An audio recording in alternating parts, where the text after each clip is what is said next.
1836 से 1900 के बीच ब्रिटिश ने इंडिया के लीगल लैंडस्केप को बदलने का प्लान बनाया, जिसका मकसद मिलिट्री फोर्स के अलावा भी कंट्रोल करना था।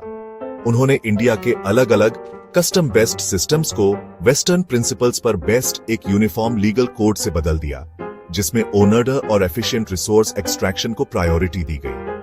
लॉ मेकिंग टॉप डाउन थी, जिसमें ब्रिटिश ऑफिशियल्स लेजिस्लेटिव काउंसिल्स में डोमिनेट करते थे और इंडियन आवाजों को साइडलाइन कर देते थे।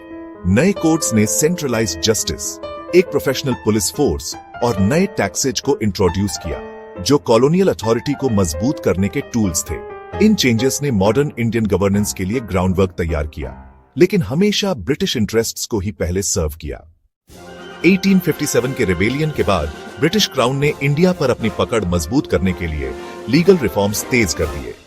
1860 के इंडियन पीनल कोड ने क्रिमिनल लॉ को यूनिफाइड किया, जिससे प्रोसिक्यूशन और पनिशमेंट ज्यादा सिस्टमैटिक हो गए। 1861 के पुलिस एक्ट ने एक सेंट्रलाइज्ड फोर्स बनाई, जिसका फोकस डिसेंट को दबाने पर था, न कि पब्लिक वेलफेयर पर। 1860 के इनकम टैक्स एक्ट ने डायरेक्ट टैक्सेशन को इंट्रोड्यूस किया, जिससे कॉलोनियल स्टेट को फंडिंग मिली और इंडियन अपोजिशन शुरू हुआ।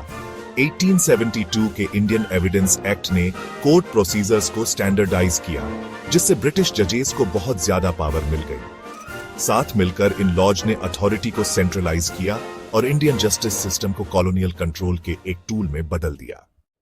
19वीं सेंचुरी के आखिर के लॉज ने ब्रिटिश कंट्रोल और इंडियन रिसेंटमेंट को और गहरा कर दिया। 1878 के आर्म्स एक्ट ने इंडियंस को निहत्था कर दिया, जबकि यूरोपियंस को इससे छूट दी गई, जो रेशियल डिस्क्रिमिनेशन का सिंबल था। 1883 का इल्बर्ट बिल, जिसमें इंडियन जजेस को यूरोपियंस पर मुकदमा चलाने की परमिशन देने की बात थी, ने जबरदस्त बैकलैश को ट्रिगर किया और कॉलोनियल रेसिज्म को एक्सपोज किया। इस कंट्रोवर्सी ने इंडियन नेशनलिज्म को बढ़ावा दिया, जिससे 1885 में इंडियन नेशनल कांग्रेस का फॉर्मेशन हुआ। 1892 के इंडियन काउंसिल्स एक्ट ने टोकन रिफॉर्म्स ऑनफर किए, लेकिन असली पावर ब्रिटिश के पास ही रही।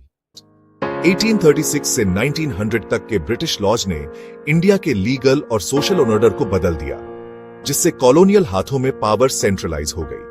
पीनल कोड और एविडेंस एक्ट जैसे कोडिफाइड लॉज ने यूनिफॉर्मिटी लाई, लेकिन इंडियन कस्टम्स को इग्नोर किया और इनइक्वालिटी को मजबूत किया। नई पुलिस और कोर्ट्स ने इंपीरियल रूल को एनफोर्स किया, अक्सर इंडियंस को प्रोटेक्ट करने के बजाय उन पर जुल्म करते थे। टैक्स और लैंड लॉज ने ट्रेडिशनल इकोनॉमीज को डिस्टर्ब किया, जिससे रूरल पॉवर्टी और बढ़ गई। जबकि इन इंस्टीट्यूशंस ने मॉडर्न इंडिया को शेप्ड दिया, उनका प्राइमरी एम ब्रिटिश डोमिनेंस को सिक्योर करना था।